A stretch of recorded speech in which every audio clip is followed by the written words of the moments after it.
Hər kəsə salam. Çox təəssüf olsun ki, hər kəs özünə yaraşanı eləmir. Çox böyük əksər insanlar özlərinə yaraşdırdıqlarını eləyirlər və bir çox hallarda bunu anlamadan eləyirlər. Bu necə baş verir? Müəyyən yaşdan sonra insan başa düşür ki, mənəvi yaradılışdır və biz buna adətən 30 yaşdan sonra deyirik ki, hətta ad veririk ki, insan ikinci həyatı, ikinci bahar dövrü və sentiment dövrü deyirik. Məhz bu zamandan etibarən insan mənəviyyatı ilə daha yaxından tanış olur. Çünki sentimentlər artıq baş qaldırır və hətta deyirlər ki, insan daha seçici davranır və s. və l. Bu cür müxtəlif şəkildə izah eləməyə çalışırlar bu yaş dönəmi. Əlqərəz.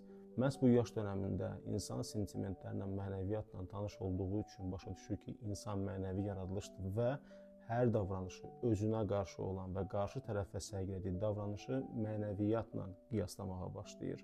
Və bu səbəbdəndir ki, insan artıq gələcəkdə daha seçiciləşir. Yəni, insanlara baxanda onların etdiklərinə deyil, niyyətlərinə fikir verir. Onların niyyətləri ilə paralelində mənəviyyatına da fikir verir və başa düşür ki, necə ki, özü, həm də qarşı tərəf mənəviyyatına yaraşan şəkildə davranış sərgiləyir. Bu səbəbdəndir ki, özümüzü, ətrafımızı vaxtında doğru tanıyaq ki, sonra gələcəkdə mənəvi zərbələrlə üzləşməyək.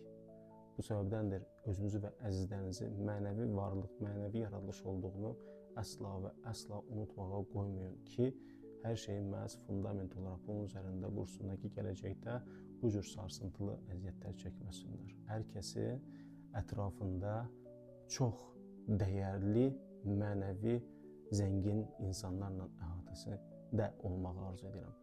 Özünüzdən müğayət olun, hələlik.